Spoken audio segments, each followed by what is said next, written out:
So welcome to the American College Alumni Association webinar, Adventures in Evangelization, My 20 Years in the Netherlands.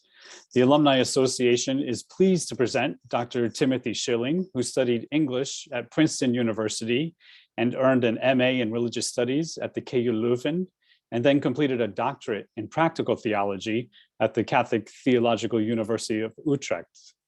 From 1994 to 2001, he worked for parishes and a Catholic high school in the Archdiocese of Seattle. In 2003, he joined the staff of the Center for Parish Spirituality in Nijmegen, the Netherlands.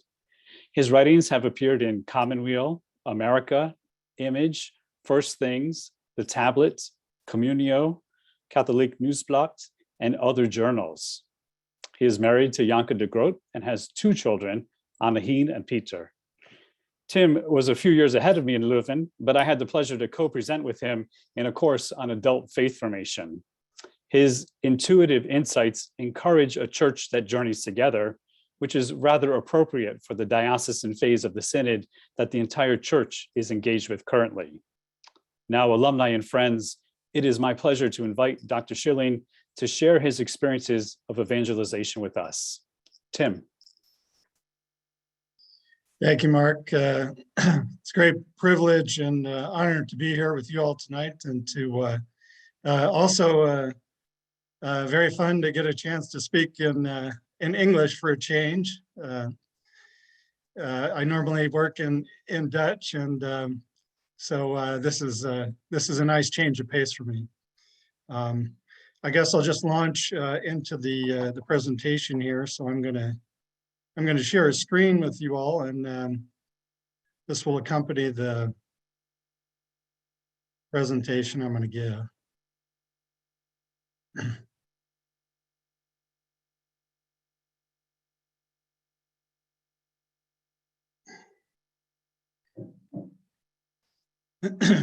In the spring of 1990, I sat in Stuk, a student cafe in Leuven, Belgium, thinking about my future. I was in my final months as a seminarian, living at the American College Seminary, and I didn't know what lay ahead for me. What I knew for sure was that I wanted to write, for that was a very direct and satisfying way of exploring the mystery of reality. I especially liked writing in cafes like Stuk, which were a bit grungy and where you had the sense that people were at loose ends, as I was myself. Wouldn't it be great to go and live on the edge in some place like Amsterdam? I hardly knew Amsterdam. Had been there only once or twice, but it seemed to me to be a place where the end times were already setting in. The old ways and values had emptied out and things were coming apart. From my rickety table in a cafe, I could ponder what God does in such a time and place, much as Walker Percy had done on his porch in Louisiana. But no, I didn't go to Amsterdam. I went back to Seattle, the place I had recently left, and which, as it so happened, had now become the world capital of grunge. I got a job as a waiter, and I did my writing at a cafe called Espresso Aroma. Probably I would have been mostly done with Europe then, and would have never had any deep experience of the Netherlands, were it not for a surprising turn of events in my final weeks as a seminarian in Leuven. There in that same cafe Stuk, which subsequently, ironically, would later move right next door to our old seminary on the Naamsestraat, I met the woman, a Dutch woman, who would eventually become my wife. Though it would be another 4 years before we were married, and another 11 years before I managed to live in the Netherlands, I finally did come to that country. In 2001, my wife Janke and I, after 7 years in Washington State, left Seattle with our young daughter Minahan for Holland. In the reflection that follows, offered providentially on the Feast of St. Timothy, I'd like to share with you some of the things that have happened to me since then and what I've learned from those things. I'm grateful to the American College Alumni Association for this opportunity to reflect on my 20 years living in the Netherlands, 18 of which have been spent in the service of the Dutch Center for Parish Spirituality, a national pastoral resource center for parishes. If you told me when I was 10 years old that later in life, no, I would not become president of the United States, but yes, I would have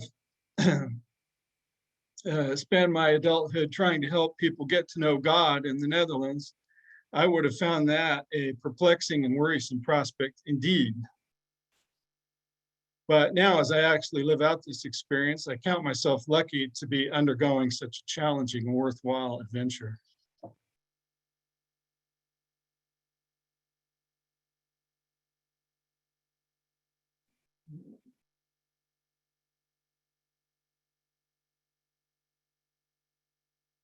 For those of you who do not already know the Netherlands, allow me to provide a brief overview. The Netherlands, informally known as Holland, which is in fact a region of the country, is a highly developed, technologically advanced, prosperous country in Central Europe. It lies on the North Sea coast, positioned between England and Germany, moving west to east, and Denmark and Belgium, moving north to south. A very densely populated country, the Netherlands has 17.5 million residents living in approximately 13,000 square miles. It is, in other words, less than a fifth the size of my home state of Washington, but has more than twice as many people. Given its position, small size, and population density, the Dutch have learned to cooperate, both domestically and internationally, and to make the most of what they have. Internationally, they are a founding member of the European Union, and prior to that, they established, together with Belgium and Luxembourg, the political and economic union known as the Benelux. Domestically, the most famous examples of their readiness to cooperate arise from their perpetual battle against the sea. Since about a third of the country lies below sea level, Holland has constructed a vast system of dikes to protect it against flooding. Of course, it makes no sense to build the dike in front of your own home if your neighbor does not do the same. But the Dutch haven't left it at that. They've also used dikes to push back the sea, closing off and draining water-covered areas to make new land known as polderland available for homes and farms. This is why the Dutch like to say, God created the world, but the Dutch made the Netherlands. You need a major buy-in from parties with diverging interests to make systems of dikes and polders. The process of consensus building is sometimes referred to as the polder model. I myself have witnessed an amazing example of it effectively in action in my own city of Utrecht. During the 20 years that I've lived here, the core of the city has been completely demolished and rebuilt. The two things that have most impressed me are that you could get buy-in on such a big project in the first place, and that you could then carry it out, as has been the case, without significantly disrupting the flow of normal daily life. It's like conducting open heart surgery while keeping the patient on the job. This careful attention to their infrastructure is also a good example of the Dutch making the most of what they have. The Dutch really think things through. When I walk, for example, from the station in my wife's hometown, Heemstede, to the home of her parents, I walk along a canal that a boat can travel all the way to Leiden. Parallel to the canal, there is a road for cars. And next to that is a designated bike path. Alongside the bike path, you find a sidewalk. And 50 feet from the sidewalk, you come to the train tracks, which run parallel to the other pathways. So in a single narrow strip, the Dutch have found a way to accommodate 5 modes of transportation. That's what I call good planning.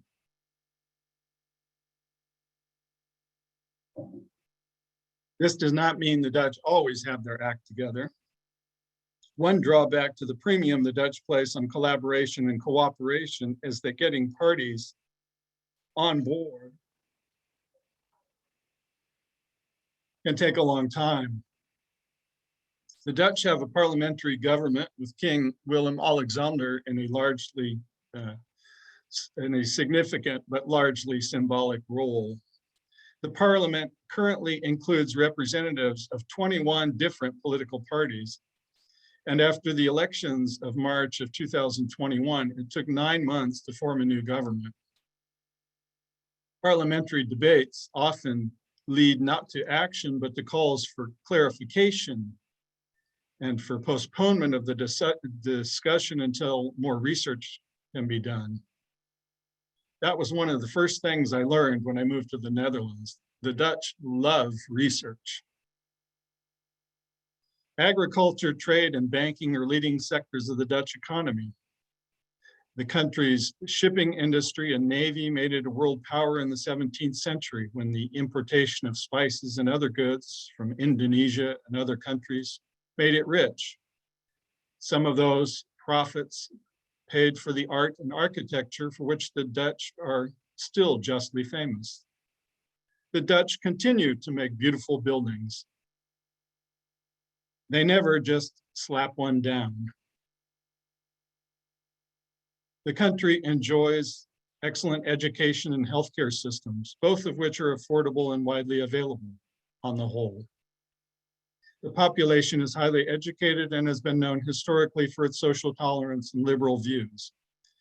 When the Pilgrims of Plymouth Colony left England in 1609 in search of religious freedom, they first found refuge in Holland before leaving for America.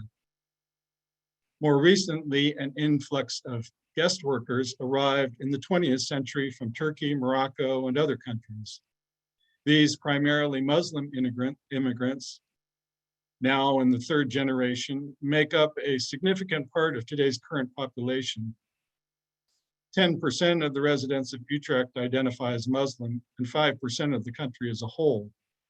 Since the start of the new millennium, however, more immigrants have arrived from traditionally Christian countries, such as Poland, than from Muslim countries. Historically, the Netherlands, at least over the last 1,000 years, has been a predominantly Christian country, divided between a Catholic south and a Protestant north, with Calvinism strongly influencing Dutch Protestantism and indeed the culture as a whole. Finally, to close out my list of far too easy generalizations, the Dutch are practical, friendly, and fair. They are also typically blunt, have a sense of humor, and think they are right. When my wife saw the pair of wool trousers I met to wear to my very first meeting with her parents, she said, "You should put those pants in the closet and get them out when you are 80 years old." I only have 24 years to go. I have put the word evangelization in my title. I'd like to say more about that now because it's a word that gives people the willies. Indeed, it often gives me the willies when other people use it. When I use this word, I mean the following. To evangelize, as the original Greek root of this word makes clear in the New Testament, is to share the good news. And the good news, in a nutshell, is that God lives and gives life. Not just life in some limited sense.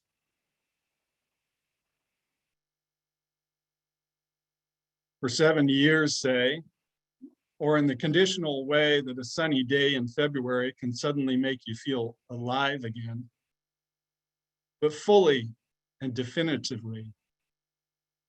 I have come that they should have life, Jesus says, and have it to the full. God, made visible in his son Jesus, offers us eternal life, which is not an endless stretch of better days due to kick in after we die, but life that is here and now available on a qualitatively different plane. Have you ever noticed that inside yourself, you always know how life is supposed to be? Well, that longing is in you for a reason. It is your homing device. What the life, death, and resurrection of Jesus reveal is that we are not trapped in the closed logic of our minds. We are not lost causes because of our short-sightedness, our addictions, and all the selfish and evil things we have done. We are not unlovable because of our poverty, our appearance, our handicap, or our lack of skill. Nor are we doomed because of climate change, political polarization, the rise of organized crime, or anything else. We can live fully and love fully because God is alive and God wants us to live. This is the good news I have experienced in my own life, and this is the good news that the church proclaims. I can still feel the joy I felt when I first made that discovery. Reeling from a broken relationship and a lack of meaning and hope, I poured out my heart to Father Charles Weiser at Princeton University's Aquinas Institute. Afterwards, I walked out into the winter night to find the sky full of stars. The startling, incredible thing as I looked up was the freedom I felt. When I had gone in, I'd been locked in a hell within myself. It was as if the universe had clamped itself down around my head like a hard little helmet. But now the helmet was gone, and I felt my spirit rise up among the stars. The universe was open to me again. What I had not been able to do for myself had somehow now been done for me. I was grateful, and naturally I wanted to tell others about this wonderful experience of God's love. This, for me, is what evangelization was all about. The overflowing cup of God-given joy, not some compulsion to make converts to enhance our own sense of power or to reassure ourselves that our faith is real, but the desire born of love to share with others the discovery that has so helped us. Now, 37 years later, I can honestly say that every day of my life since then has been made richer and fuller by my faith. It hasn't solved all my problems, and at times it has been a royal pain in the ass, but I cannot imagine my life without it. And I am glad to share what I can from it with others, though I do this often only hesitantly and falteringly.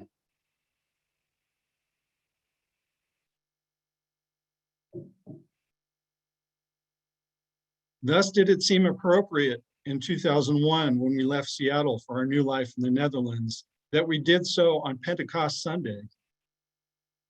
After having spent 7 years working for parishes in the Seattle Archdiocese, I now, prompted by my wife's desire to return to her native country, had the opportunity to descend symbolically with the Spirit to light a new fire of faith in the Netherlands.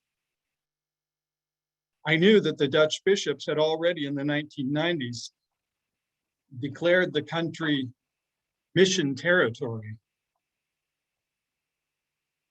This, amazingly, only decades after it had been the world's greatest exporter of missionaries.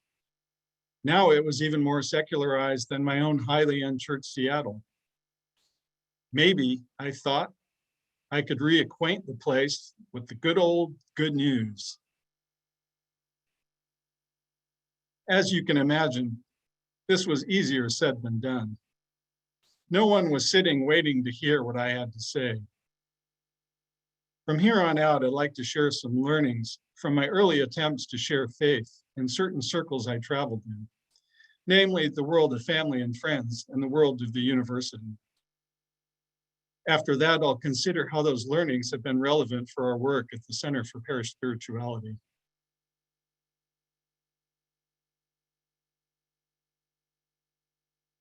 In my new Dutch world of family and friends, I found myself, as had often been the case in my life, mostly alone in my faith. Though I had been baptized a Catholic as a baby, my own family did not attend church as I grew up. Now I was married to a woman who too had grown up without any kind of religious formation. My wife, Janke, thankfully has always been very open to my faith. She has asked about it and has supported my commitment to it, up to and including the faith formation of our children. We celebrated their baptisms and first communions together, and Janke stood by me in the insistence they regularly accompany me to Mass. Still, as open as Janke has been, her presence as a non-believer or other believer in our home has also complicated my effort to share faith with the children. For there has always been a wonderful, smart, capable, and loving person in our home who does not go to church and who does not believe in God. At a certain point, our children noticed this and began to ask, why do we have to go? They noticed too that most of their classmates at their nominally Catholic school do not go to church. It began to dawn on me that passing on to my children the two main parts of my own identity, my being Catholic and my being American, were by no means a given.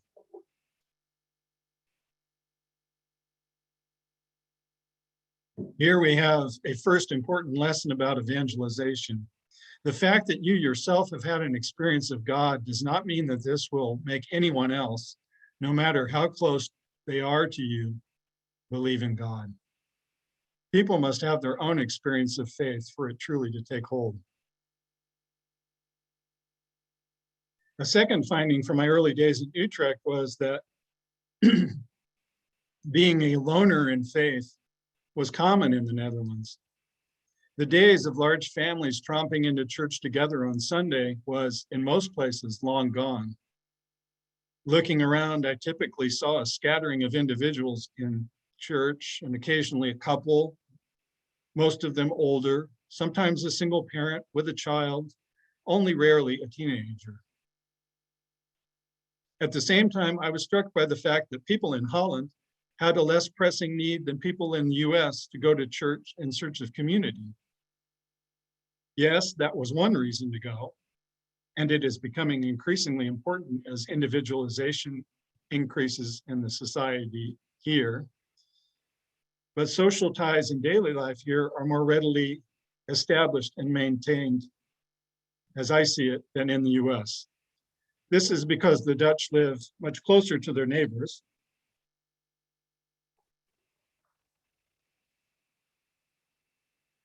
Than Americans do, and they use the bike and public transportation more than the socially isolating car.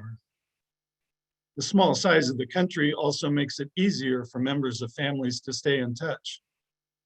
Even if you take a job on the other side of the country, you are still only a few hours away. So if these people aren't coming to church for community, I wondered, why are they coming? Perhaps to find God.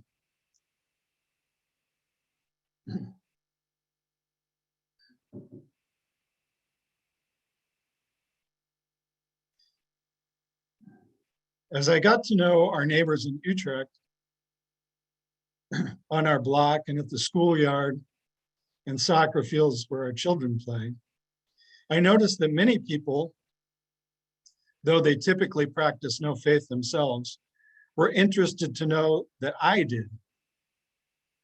The subject came up naturally when they heard I was working on a doctorate in theology. Theology, wow. Getting ahead of myself there. Theology, wow, you still also go to church? It made me, I guess, something of a curiosity. Often, though, I sense too an unspoken longing in their question. Sometimes they gave voice to it. It must be nice to have faith to fall back on. I hasten to point out that they could have it too. but also to be careful what they wished for faith had a way of pointing out the failures to love. One place where the implicit hunger for faith became especially palpable was at weddings. Over time, as I attended more and more of these, I saw that along with prayer and God talk, the notion of a higher purpose and meaning frame for marriage seemed to have evaporated. At a secular wedding, the only thing that has to happen is the formal acceptance of the legal agreement. People, of course, sense that a marriage is or ought to be about more than that, so they add speeches and songs to give the celebration body. It strikes me, though, that these speeches typically limit the reference frame of meaning to individual identity and happiness.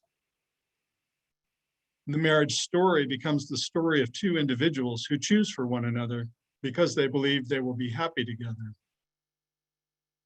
All well and good, but is this all a marriage is about? Don't the two, through their union, have perhaps something new to offer to the world? Some availability in service or parenting that did not exist before they were married? Similar questions have arisen in me at funerals that do not go beyond the descriptions of who the deceased was and promises to remember him or her. These things absolutely should be said, but does the occasion not also present an opportunity to reflect on what life and death are all about? I don't mean to be judgmental. My point is that people of faith embrace perspectives that can be helpful and challenging to society as a whole. We should not be afraid to speak up. In my experience, people like hearing, when they are faced with a serious illness, that someone is praying for them. And most people don't mind hearing that the soul is immortal and loved by God, even if they don't necessarily believe that themselves.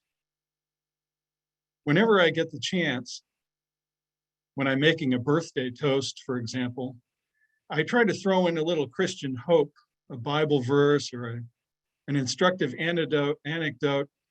I found if you do this lightly, people welcome it. It's good news they don't often hear.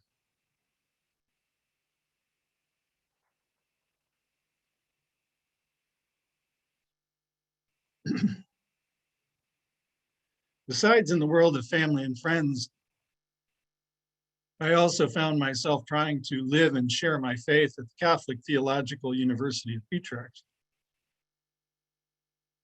There I was finishing my doctoral dissertation, which I defended in 2003.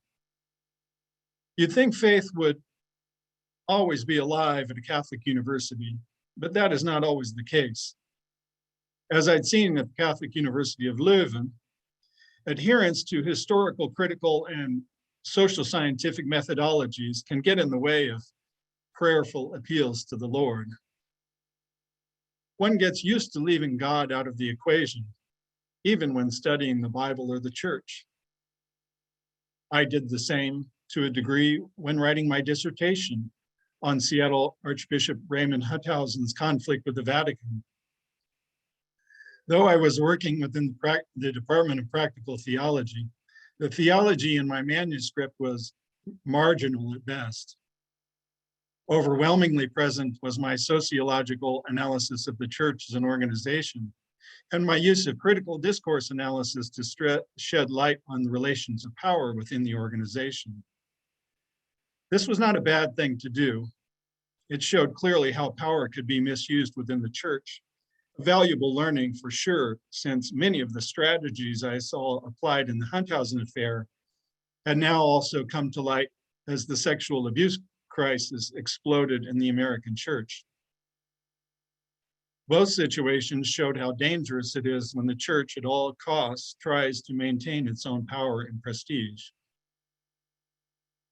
At the same time, at that time, I had many conversations about this with a newfound friend in Utrecht, my neighbor, Stijn Fence. Stijn covered the Vatican for Dutch media outlets. How long would it be, we wondered, before the sexual abuse crisis surfaced in other countries as well? It did not take long.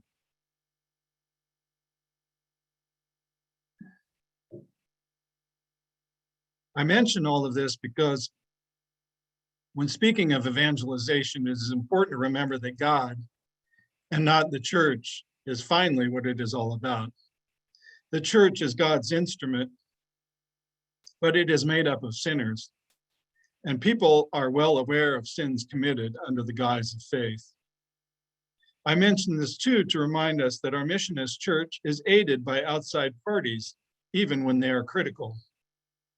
The Boston Globe did the church a service when it broke the story of the history of abuse in that archdiocese. Often non-believers, like my wife, I have found are more honest and more loving than big-time Catholics like me. Shortly after defending my dissertation in 2003, I had the great fortune of starting work at the Center for Parish Spirituality in Nijmegen. The center was established in 1990 by the Congregation of the Blessed Sacrament to help parishes in the Netherlands grow closer to God, in particular through the Eucharist. Joining me on the staff are a priest and a laywoman. We give talks, write articles, and lead days of reflection. In some ways, I saw it was the ideal job. I got to think and write and serve parishes, all of which I love. But I faced two big challenges when I started this job. The first was that I had to do it in Dutch. This did not bother me though, for I had a working knowledge of Dutch and figured my fluency would improve. The second big challenge was adjusting to the situation of the church in the Netherlands. I knew that church attendance was in free fall. I knew too that approaches I had taken with parishes in Seattle would not automatically work here. I would have to feel my way along. So I developed a project in my first year at the center called Smoldering Fire. I called it this because I had the sense there were embers of faith in the parishes that could be coaxed into flame. I carried out this project by going into parishes for conversations about where people were and were not finding God in their lives. It was not a bad way to get started, but after some months, I saw there was a problem. At the end of each conversation, it felt like we were left with a pile of questions on the table, but no answers. I wasn't sure this was bringing us closer to God. At the same time, I became increasingly frustrated with my Dutch. For though I was improving, it was still nowhere near as good as my English. In high school, I'd been a debater. In college, I'd studied English. My use of language was my greatest professional strength. Now, painfully, my use of language was my greatest professional weakness. I had a heavy accent. I made mistakes, and I struggled to say things precisely. How was I ever going to motivate or inspire people? I wondered if I were in the right job. More painful still, I wondered if I even had enough faith for this job. I mean, really, in the 20 years since my conversion, how many people had converted because of my example? I couldn't think of a single person. I felt like a failure. I called up my grandma Helen back in Indiana. She, more than any other person, had nourished and inspired my own faith. She said, maybe you were there for a reason.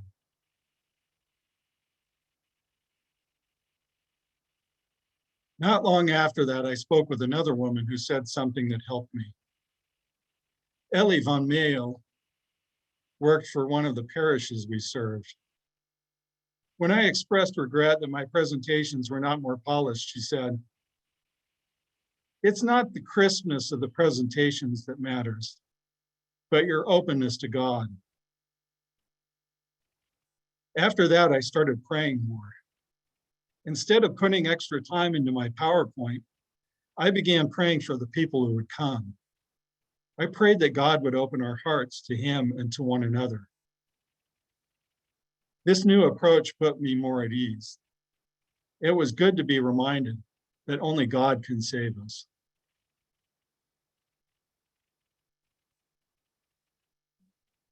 People often ask our center, what do we do? How do we turn the tide? How do we get people, and especially young people, back into our churches? And how do we reach out to those outside our walls? In answer to this, there are a few points we strongly emphasize. One I just mentioned. Since God is the true source of life, parish renewal must be grounded in a personal relationship with God in prayer. That may seem obvious, but in fact, research has shown that most people here, both outside and inside the church, tend to see God as a remote, mysterious, higher power. God is, in other words, an abstraction, and you can't have a relationship with an abstraction. The Bible, however, proclaims a God who has revealed his name and sent his Son so that we may know him and live with him in friendship. Many people today need help learning to pray so that they can enter into this relationship. Another lesson I learned in my early days in Holland, and that we emphasize at the center, is the importance of fundamental catechesis. I remember a pastor once saying, be sure to teach in your presentations because the people don't know anything. That was perhaps bluntly overstating it, but there was some truth to it. Many people today are unfamiliar with the Bible and with the spiritual riches of the Christian tradition. God has given us these things for our benefit. God does not leave us in the dark with our questions. God also gives us answers. A third point we emphasize is evangelization itself. Are we individually and collectively sharing with others the love God has shared with us? That individual believers are shy about proclaiming their faith is one thing, but that parishes so often keep the good news to themselves boggles the mind. Yet it happens all the time. Parishes give all their attention to those already affiliated and assume outsiders know we are here. But it doesn't work that way. You have to go out and actively serve and invite people. Do we see signs of hope? Yes, we do. One is that believers today see clearly that they need to do things differently if they are going to keep their churches going. Whereas in 2005, I heard almost no talk of evangelization. Now I hear it here all the time. A prime example of this is the attention that has gone to two North American books on parish renewal, Divine Renovation and Rebuilt. These works have captured the imagination of many Dutch Catholics. Indeed, well over 1,000 Dutch Catholics have signed up for a forthcoming national conference on parish renewal. Parishes recently have also done a much better job of actively reaching out to and supporting one another through the internet. This is an absolutely essential step. Where do modern people spend most of their time? Online. The church must be there as well. Another sign of hope is how Catholic and Protestant churches have shown a new ecumenical willingness to learn from one another. Catholics have adopted Protestant perspectives on evangelization and the importance of a personal relationship with Christ. And Protestants have shown interest in Catholic prayer practices and forms of religious community. Christians have also found a degree of common good with Muslims, who also struggle to be faithful to God in a secular society. A further bright spot is the influx of new energy brought by immigrant believers. Christians from other parts of the world and from Asia, Africa, and North America have established their own parish communities in the cities. The energy of these communities has attracted outsiders.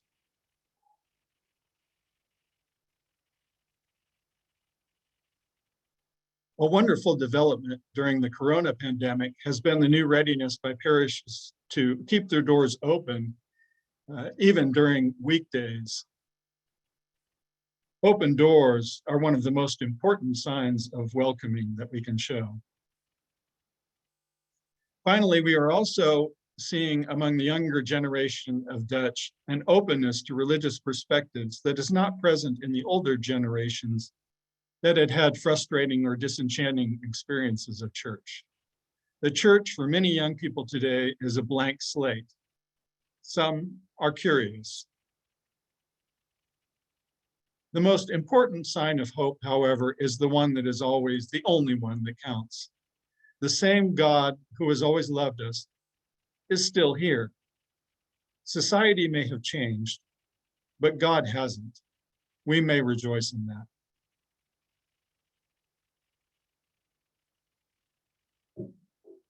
Which is not to say that the church in the Netherlands will be reclaiming the prominent, self-evident place in society it once knew. Often I sense this is what many Dutch Catholics are longing for, a return to the glory days when being a Christian was a given and you didn't have to think about it. And yes, I too find enticing the thought that if everyone went to church, I wouldn't have to explain to people why I go. And I would have had an easier time getting my own children there as well. But is that what success looks like for a church, being big and dominant and self-evident? Whatever gave us this idea? Haven't we read the Bible? When were the people of God ever on easy street? In my reading of scripture, I see a people first kicked out of paradise, then enslaved in Egypt, then wandering in the desert, then surrounded by their enemies and having their temple destroyed in the promised land, then being in exile, then turning to a Messiah who was crucified. They subsequently band together in little communities and are persecuted by the Roman Empire. Why then do we always act as though the cross was for Jesus and the harvest is for us? On that note, I would like to end this presentation with a remembrance of a fellow alumnus of the American College. Many of you know Paul Minahan, who died unexpectedly of cancer 3 years ago. Paul was a priest of the Diocese of Oakland who was proud of his affiliation with the American College and with the Catholic University of Leuven. He was a gifted man. After completing his doctorate in Leuven, he became the pastor of a large parish and the director of worship for his diocese. He oversaw the design and construction of Oakland's wonderful Cathedral of Christ the Light. Paul and I were in the same year at the American College. We got to be friends, and happily, this continued even after I left the seminary. Paul was with us when Janka and I got married. He was there when we took possession of our first home. He became the godfather of both of our children. And later, he was present for my doctoral defense in Leuven, in Utrecht. With pleasure, I followed Paul's career as he moved from success to success. I thought he might make a fine bishop someday. But at a certain point, the smooth trajectory of Paul's career got interrupted. Working relations under his new bishop weren't as easy as they had been under the old. Then one day, he received the terrible news that a friend had committed suicide. It grieved Paul. He thought he should have been able to do something, that he could have been more attentive. that he should have done more to help. In despair, he turned to the bottle. He drank himself into a 2-day stupor. I'm revealing no secrets here. Paul later spoke openly in his parish about his struggle with alcoholism. To his great credit, he went into rehab, attending AA meetings, and fought his way back. And as he did this, the people of his parish, and Yanka and I, and others close to him, saw something beautiful transpire. We saw a new level of wisdom and compassion arise in Paul. He became more patient, more attentive, more vulnerable. People drew close to him in ways they hadn't before. I saw this firsthand during visits with him, and most especially at the celebration of his 25th anniversary of ordination. I saw the outpouring of love from parishioners and friends he'd made in Alcoholics Anonymous. As we all went forward to receive the Eucharist, the choir sang Twyla Paris's song, "How Beautiful." Oh, and it was beautiful. 5 months later, Paul was dead. In the space of 4 days, he was killed by a cancer he didn't even know he had. We were all in shock. How could God let this happen to a man, a priest, so young, so talented, so good? Later, though, I found my answer. God could do it, I realized, because Paul had truly and fully become the person God wanted him to be. That's all God asks of any of us. Through Paul, I learned this good news, and now I have shared it with you. God bless you.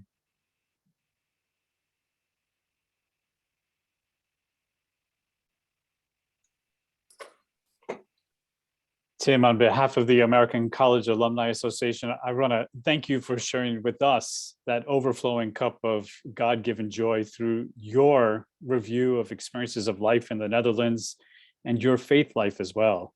This has been a great gift of evangelization for all of us, and we are grateful. Thank you so much. Thank you, Mark. It's been a pleasure and an honor.